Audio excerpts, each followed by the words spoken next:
ሩታና አብርሃም አንድ ላይ ሲሆኑ እኮ እንዴት አባታቸው እንደሚያምሩ ማለት ነው። በተለይ ከዚህ ወርቅ ከሆነ ልጃቸው ጋር ሆነው እንዴት አባታቸው ደስ እንደሚሉ ማለት ነው።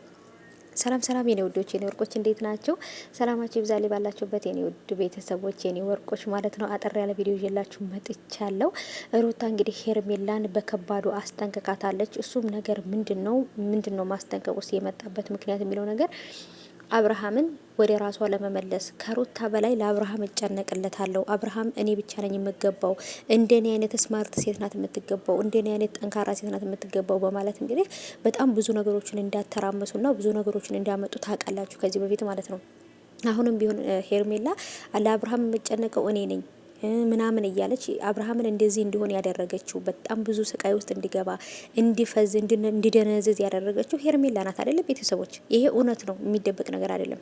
ግን እዚህ ጋር ምንድን ነው አንድ በደንብ ነጥብ አድርጋችሁ ማየት ያለባችሁ ነገር የተፈጠረው ነገር ከዚህ በፊት ሌላ የሆነ ቪዲዮ ላይ ነበር ማለት ነው። ከዛን ቀን ጀምሮ ግን አብርሃም ሄርሜላን በፍጹም ሊያያት ራሱ አይፈልግም። በቃ ሄርሜላን ሲያያት ደሙ ነው የሚፈላው ማለት ነው ጋይሶችዬ ማለት ነው። እና በጣም የተለያዩ መረጃዎችና የተለያዩ ነገሮች አሉ።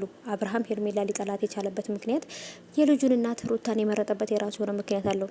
አንደኛ ተጸጽቶ ወደ ራሱ ተመልሶ ሊሆን ይችላል፣ ጸጸት ሊሆን ይችላል እንደዚህ የሚያደርገው።